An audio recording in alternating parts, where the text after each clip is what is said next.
You are Locked On Phillies Postcast, part of Locked On Sports Philadelphia, on the Locked On Podcast Network. Your team every day.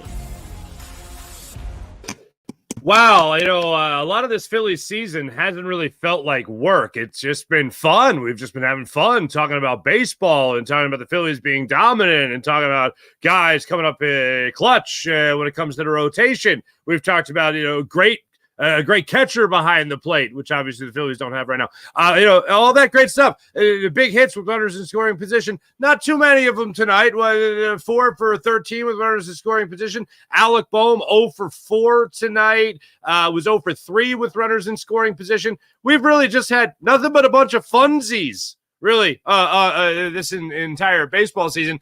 Tonight felt like work. Tonight felt like it was a lot of work to watch this game, especially after the 4th inning. It was really rough. Phillies built up a 4-0 lead, and then before you know it, there's 8 unanswered runs that just went unanswered for the majority of the final few innings, with the exception of a couple of runs just being eked out. But you blink, and the next thing you know, you're down. You're down 8-4. You're down 8-5. You're down 8-6, and you lose the game. This game tonight, here's my amazing analysis. Ready for this? Sucked. This game sucked. Cristopher Sanchez, oh my goodness, he was terrible. I know in one particular inning he got lit up, but he was bad from the start. And I don't know if that had anything to do with, I'm sure it had something to do with Rafael Marchand behind the plate tonight, but oh my goodness gracious. Even the first couple of outs of this game were just hit on the screws. Not fooling anybody. And then the wheels really came off when he just completely lost the strike zone.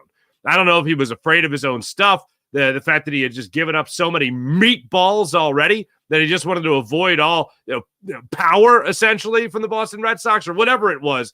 It wasn't pretty tonight from Cristopher Sanchez. It wasn't pretty from Jose Ruiz coming out of the bullpen. And oh my goodness gracious, it was hideous tonight from Spencer Turnbull. I know it's been over a week, 10 days, I think it's been, since he last threw in a game. It looked like it. Oh, it definitely showed. He was rusty, very rusty in this game. Sir Anthony Dominguez is like your stud out of the bullpen tonight. Gregory Soto gave up some hits as well. It really was not a lot of bragging room. Not a lot of room to brag for anybody on this Philly staff. Turnbull in total, 4 walks in the ballgame. And that was over an inning and a third for Spencer Turnbull. Not great. Not great. Welcome into the show. My name is Mark Farzetta. You are Locked On Locked On Sports Philadelphia's YouTube channel. Make sure you hit like and subscribe on Locked On Sports Philadelphia YouTube's channel for all the great content we have here provided for the Philadelphia Phillies and Philadelphia sports fan base. This particular episode of this Locked On Phillies postcast is brought to you by eBay Motors. From brakes to exhaust kits and beyond, eBay Motors has over 122 million parts to keep your ride or die alive. With all the parts you need at the prices you want, it's easy to bring home that big win. Keep your ride or die alive at ebaymotors.com. Eligible items only. Exclusions apply. eBay guaranteed fit only available to U.S. customers. Make sure you use promo code Locked On Sports. That's Locked On Sports at ebaymotors.com. So make sure you take advantage of all they have to offer. Let's start it off as we always do with 3 big things. Number 1,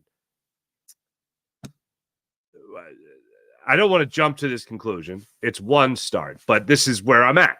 This is where I'm at right now.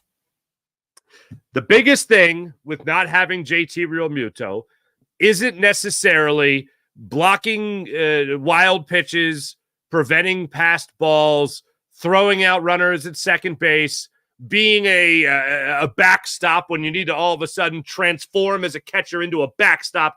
It's not that part of the defensive game. I think the Phillies have guys that can do that. Garrett Stubbs can do that to a good degree. Rafael Marchand has been able to do that through his minor league career to a good degree. One of the biggest brags about him coming up through the Phillies organization was that he's a very good defensive catcher. I know they alluded to it on the broadcast many times throughout tonight.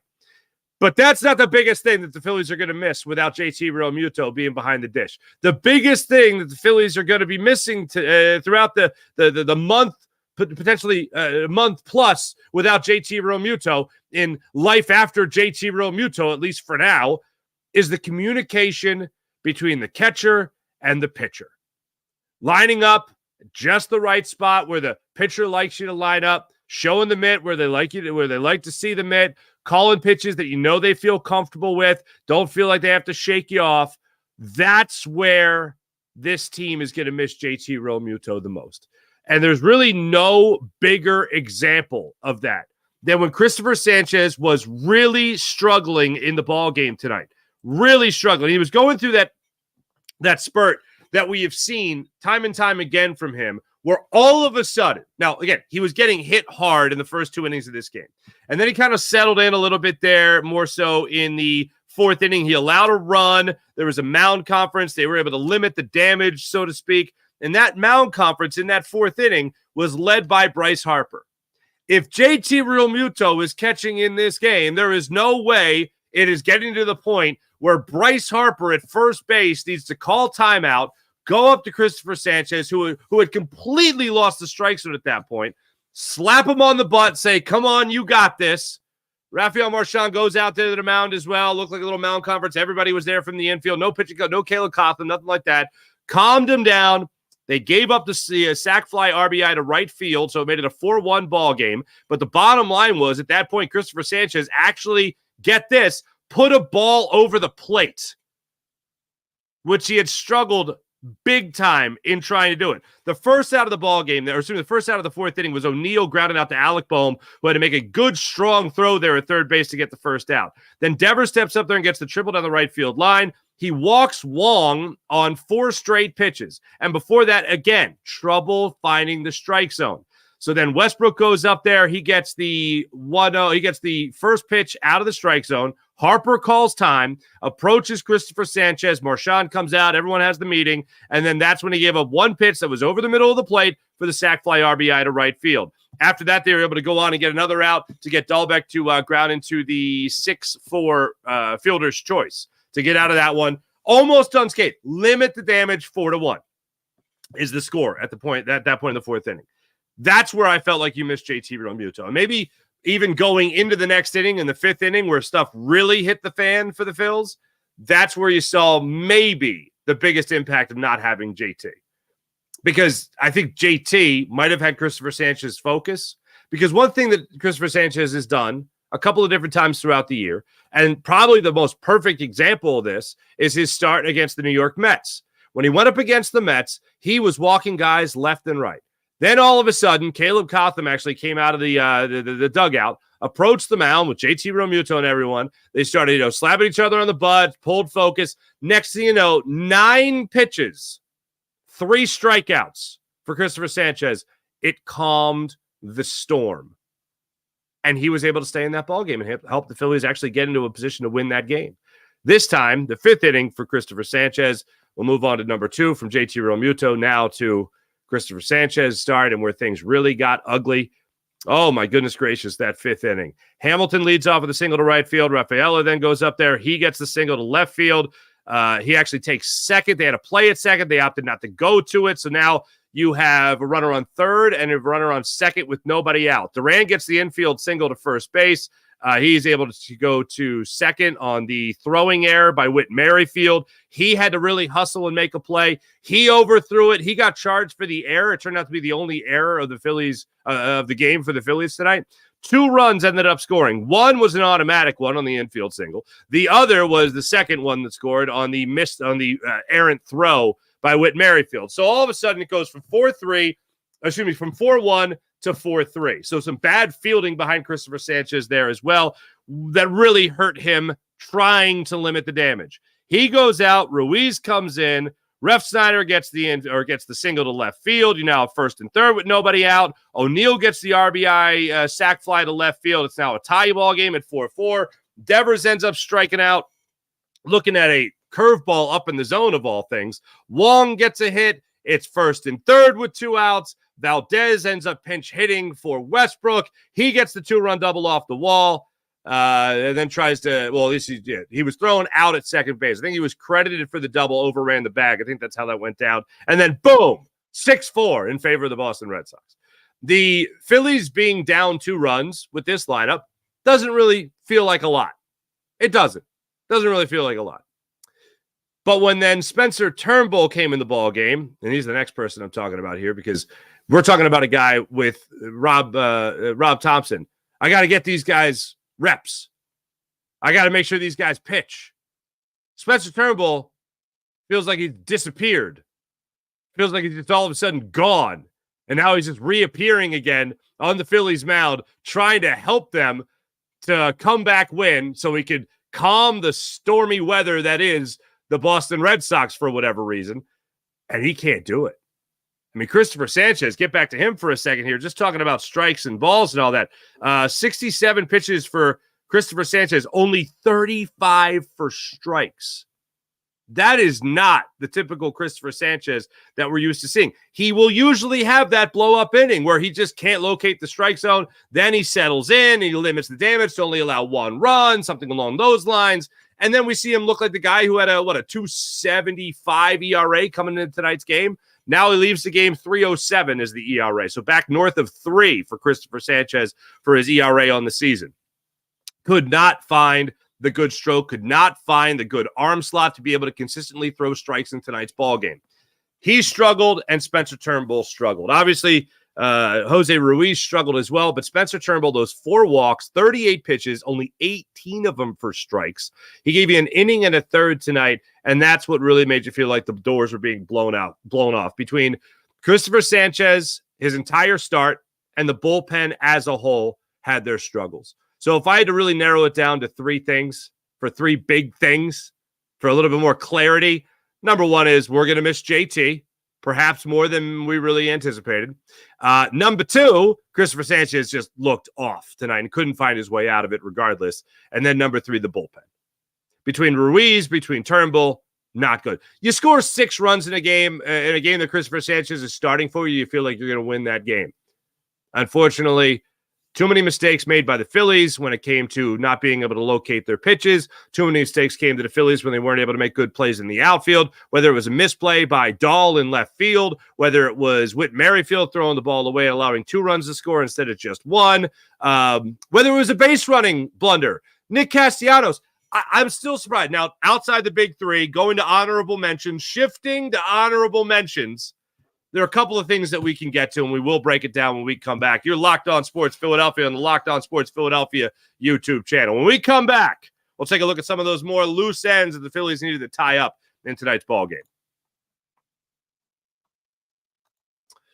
Oh, ladies and gentlemen, I know tax season is come and gone. Just like that. And here on Locked On Sports Philadelphia, we take pride in getting you the latest news for your team, whether it's the offseason, the draft, spring training, the playoffs. It's year-round, as you all know. And you know that when it comes to year-round, it's always collections season. And just because tax season is over, it doesn't mean that the IRS will stop coming after you for your unfiled taxes. The IRS, they can garnish wages, they can levy bank accounts, even seize your property. And you don't want that. Don't let the IRS target you. Let the licensed professionals and tax experts at Tax Network USA go to bat for you. Let me tell you how they help me out. So in this business, you can work a lot of different jobs, all while talking sports, but a lot of different jobs working for a lot of different companies. Sometimes when you give this stuff to your accountant, things gets messed up wherever you go. When I was younger, starting out of the business, this happened to me. All of a sudden, there was some taxes that weren't paid. I filed them. I did them. My accountant at the time, missed them. And I ended up owing thousands of dollars years later because of it. This is where Tax Network USA was able to go to bat for me and help me out. And they can help you out too if you're going through something similar or want to make sure you avoid something similar. With over 14 years of experience and an A+ rating by the Better Business Bureau, Tax Network USA has saved their clients over $1 billion in tax debt. I'm proud to say they were able to help me out, and I'm part of that $1 billion. I didn't get the $1 billion, but I'm part of it, a small part.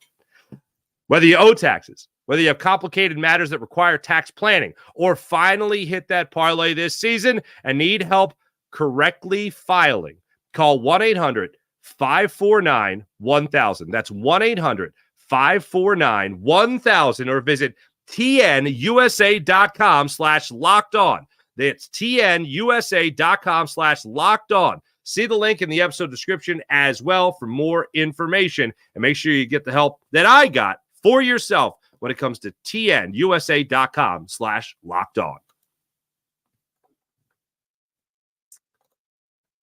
We know how much fun we can have on Prize Picks. Hope you guys are having fun on Prize Picks. I know I've had a ton of fun on Prize Picks. Prize Picks is America's #1 fantasy sports app with more than 5 million members. It's the most fun, exciting way to get in on all the action while you watch your favorite sports and your favorite players. You simply pick more or you pick less on 2 more player stats, and you could win up to 100 times your cash. The finals mean more on Prize Picks, and so do star players. You can get boosted payouts, select basketball stars like tonight, for instance, and you won't find these odds and these boosts anywhere else. Basketball season, as you know, baseball season, very much underway. And when you look at all the great things going on, you can have so much fun with the people of Prize Picks. You can add your favorite players from the diamond to your Prize Picks lineups all season long. Whether it's strikeouts, whether it's RBIs, whether it's first inning runs, take your pick of more or less. It's just that simple, and add them to your Prize Picks lineup today. I made my first $10 deposit and received an instant $10 bonus.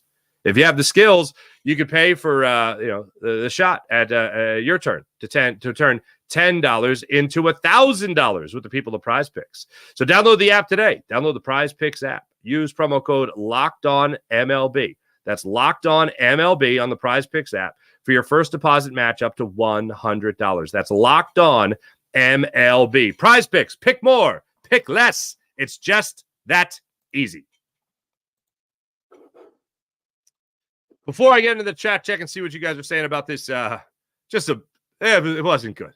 Like an 8-6 game shouldn't be a gross game. This was a gross game. I don't know if it's like you look at the Phillies and a lot of them look lethargic. Like some of them might be having that jet lag still. I don't know. But man, it just didn't look. Maybe it was just guys playing out of position like Whit Merrifield, for instance, at second base. I know he's played that position a ton. Bryson Stott's getting to those balls a lot better at second base than Whit Merrifield. But with Edmundo Sosa on the mend a little bit, they need to push Bryson Stott over to shortstop. I still think with some regularity, he could be the best shortstop and is still the best shortstop on this team. Trey Turner coming back will obviously take over that responsibility, and you won't have to worry about as much with Whit Merrifield. No more update on Trey Turner other than he was running the bases, and the Phillies are hoping to get him back within the next week. Little less than a week now. Fingers crossed for that. But when it comes to everything else with this Phillies team, as far as the blemishes go, I don't understand what was going on with Nick Castellanos. He got the triple in the 4th inning. There were a couple of things with Nick Castellanos tonight that were odd. First, the most important thing. The triple to right field. Once that ball is bouncing around and you see Ref Snyder, for instance, dive after it and miss it, in that corner, it's probably the only corner in Major League Baseball. I would say San Francisco, but their right field corner is somewhat normal with the aside that there could be some ping-ponging around out there. But this ball just kind of wrapped around the right field corner there at Fenway Park. And Nick Castellanos, and the ball was dropped by the relay man, and Nick Castellanos did not come around to score on that play. Now, they ended up not scoring there in the top of the 4th inning. Nick Castellanos stopped at second base with just 1 out so far in the inning. Harper was coming up. Bohm was coming up. You had the meat of the order coming up. To me, even if Nick Castellanos stayed standing there at third base, for as slow as he is, and you guys have heard me rail on him for his slowness there around the bases and in the outfield, I think he still scores. He definitely scores on that play. Dusty Wathan, though, gets reamed out if he gets thrown out with 1 out in the inning at home, with Harper coming up next, with Bohm coming up next. Those are the guys that you're expecting are going to come through for you in the lineup. But regardless, once that ball was dropped by the cutoff man, I thought Nick Castellanos could still score. It would have made it a 5-0 ball game at that point. Maybe it helps you down the line. Maybe it doesn't. But it certainly looked like Nick Castellanos would have scored. I get the caution. I understand the by-the-book baseball way of approaching it, and that's what Dusty Wathan did in the game today. But I still feel he scores on that play. The other thing that involves Nick Castellanos, Not that big a deal, but it's just an interesting part that definitely the audio got through on the local broadcast in Philadelphia. That was in the 7th inning. The Phillies are down 8-5 at this point. Or excuse me, 8-4 at this point. Nick Castellanos is leading off the inning. They're late coming back from commercial break, so all you see is home plate umpire Derek Thomas walk into the or walk out of the from behind the catcher and just signals up for the pitch timer violation. I believe it was the second pitch timer violation of the game. This was on Nick Castellanos, and Nick looked a little taken back by it. He gets into the batter's box, he digs in for a second, then he steps out. I don't know if he called timeout. I don't know what happened, but he probably most likely should have been called for another pitch timer violation. Either way, he steps out of the batter's box, now down in the count, 0-1. Steps up to Derek Thomas, the home plate umpire, and gets in his ear a little bit, but the microphones are picking up a little bit of what he has to say. I listened to it a couple times, and this is what I got from it. Guys like me have been in the league for 10 years. You got to show a little bit more respect to guys like me. And what I first heard was probably speak up a little bit. What was actually said when I went back for a fifth time and listened to it was unquestionably, undoubtedly, you need to bleep and speak up a little bit. I'm shocked he didn't get thrown out of the game for that. Because usually you drop an F-bomb towards an umpire like that, you're gone. See you later. Deuces. Enjoy your time in the early shower. All right, fella? Derek Thomas didn't run him. He gave him his time. Nick Castellanos went back into the batter's box, and he worked a walk. There you go. It wasn't the worst thing in the world. But it was just an odd thing. And if you're Derek Thomas, dude, get back in the box. What are you even talking before? Thanks for the tip. But he actually made. I give Derek Thomas credit for this. He didn't make it about him. He didn't make it an ego trip. You don't see that enough with umpires, unfortunately. So good for him. Nothing really came of it other than Nick Castellanos in that at bat or plate appearance rather worked a walk. So good for him. Later came around. The Phillies ended up getting a run out of that too on the Bryson Stott RBI double, which was good to see at that point. Couple more things as far as the oddities there. Alec Bohm has been struggling a lot. I just figured it was going to be a matter of time before the average dipped below 300. That's been something that has kind of gnawed on him for a while. I mentioned JT Realmuto's numbers for the Phillies going into this unfortunate time away due to injury. Well, Alec Bohm tonight, 0 for 4. Average drops down to 286 now on the season. And coming into tonight, over the last 2 weeks, Alec Bohm's hitting 190 over the last 2 weeks with a 244 on-base percentage. And what's even more horrifying now, just 4 RBIs in the last 2 weeks for Alec Bohm. That scares you a little bit. Now, this doesn't include tonight, but we talked about a batting average with runners in scoring position many times with him, well over 400. Hey, look, it's down to 353 on the season. You talk about guys just being on base, it's down to 331. Those are still pretty damn good numbers. But what you saw tonight was a guy go 0 for 3 with runners in scoring position and have opportunities to really help the ball club and wasn't able to do that tonight, unfortunately. And as I said, as a team, the Phillies left a lot to be desired with runners in scoring position tonight. They did come up with 4 hits with runners in scoring position, but they were 4 for 13. The guy that was the leader of the pack, unfortunately, was Alec Bohm, who was 0 for 3. Castellanos 0 for 1. Harper 1 for 2 in the situation tonight. All right, let's see what you guys have to say about this unfortunate loss and what a terrible game it was, unfortunately.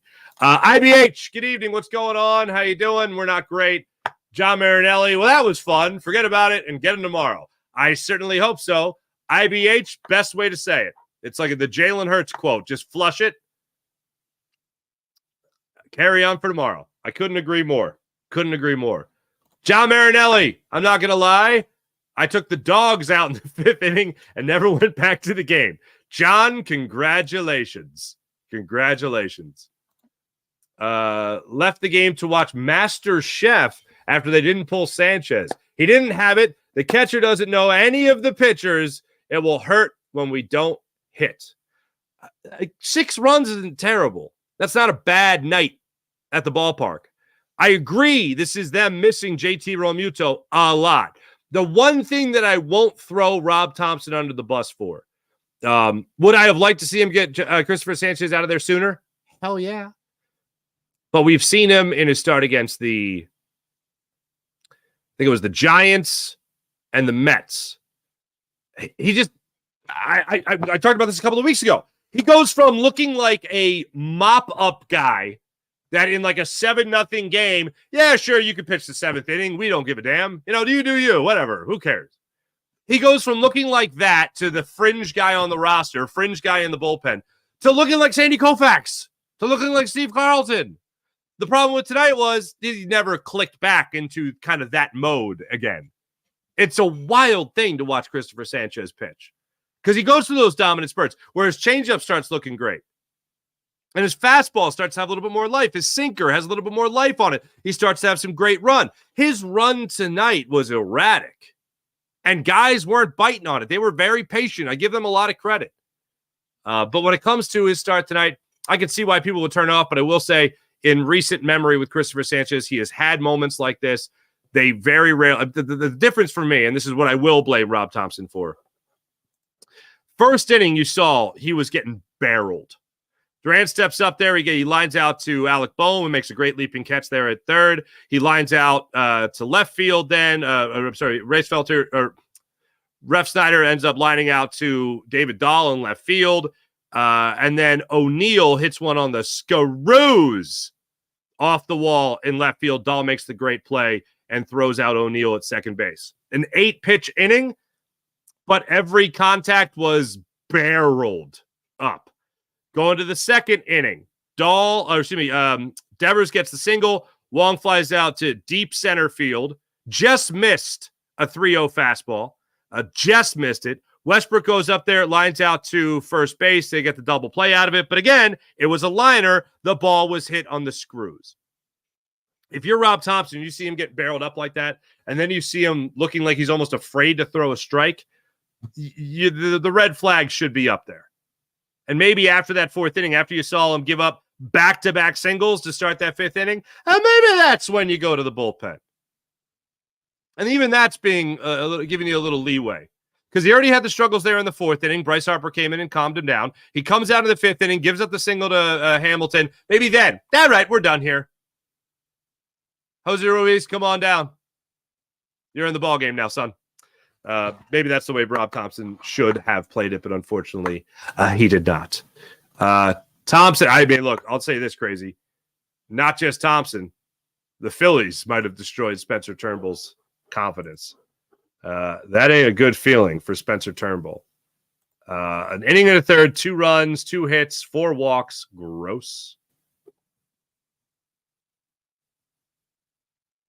And yeah, he last pitched when he pitched 3 innings against the St. Louis Cardinals 11 days ago. And he tossed 3 scoreless innings. He looked all over the place. Not great. Not great. But hey, tomorrow's another day, right? Right? Yes. We're going to take a look at where the Phillies are headed. After this, we'll be back in a second. Your Locked On Phillies postcast on the Locked On Sports Philadelphia YouTube channel. eBay Motors. Need something for your car? Don't forget about eBay Motors. Passion, drive, and patience. The formula for winning championships is also what keeps your ride or die alive. eBay Motors is everything you need to maintain your vehicle and level it up to peak performance. That's right, peak performance. How about that with eBay Motors? You see all the info there at the bottom of the screen. Superchargers, roof racks, exhaust kits, LED headlights, and so much more. Whether you're into speed, power, or style, maybe all the above, eBay Motors has you covered. With over 122 million parts for your number one ride or die, you'll always find exactly what you're looking for. And with eBay Guaranteed Fit, your part is guaranteed to fit your ride every time or your money back. Because with eBay Motors, you're burning rubber, not cash.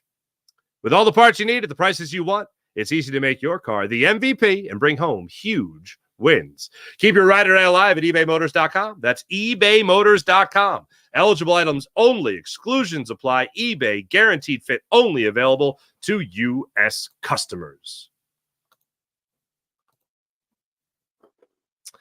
Up next for your Philadelphia Phillies, a look to bounce back and win this series against the Boston Red Sox up there in Beantown. Another 7:10 start time for your Phillies and Red Sox tomorrow. Phillies now 46-21 in the season. The Red Sox get back to an even 500 at 34-34. Aaron Nola gets the start for the Phillies. He goes in there at 8-2 on the season with a 2.77 ERA. Tanner Houck gets the start. He is 6-5 with a 1.91 ERA, second best one in baseball. The 27-year-old righty will go for the Red Sox. He is coming off just, many starts that he's had like this season. 7 innings, 2 runs. Before that was against the White Sox. Before that, against the Tigers, it was 7 innings, 3 hits, 1 run, issuing 2 walks, striking out 6. He is having himself one heck of a year. Again, 6-5 on the season with a 1.91 ERA. Aaron Nola will pitch for the first time since before this Phillies team went out to old London town. He is coming off a 7-inning scoreless performance, 7 scoreless against the Milwaukee Brewers, where he allowed just 2 hits in that start. That was 7 days ago. So 8 days between rest, 8 days of rest between starts for Aaron Nola when he takes to the hill tomorrow night. Again, 7:10 start time as they wrap up this 3-game series. Thanks for watching. Thanks for listening. My name is Mark Farzetta. This is Locked On Phillies postcast on the Locked On Sports Philadelphia YouTube channel. I think we might have one more comment coming up here. Zach, I want to make sure I get you. This game made me upset. Why would Dahl swing at the first pitch when Jenkins walks Merrifield? I don't know. Why does Nick Castellanos seemed to always swing at the first pitch? Hey, his triple was the 3rd pitch of the at-bat. Kenley Jansen, I'll say this. If he's throwing a lot of first pitch fastballs, I can understand why somebody would want to jump on that. But after you walk Merrifield, yeah, maybe you get in his head a little bit. Zach, I completely agree with you. Thanks for watching, everybody. Appreciate you. My name is Mark Farzetta. Make sure you like and subscribe to the Locked On Sports Philadelphia YouTube channel. We'll be back with you guys tomorrow night, following this finale of the 3-game series at Fenway Park. Until then, have a wonderful rest of your evening. Be back with you guys tomorrow. See you then.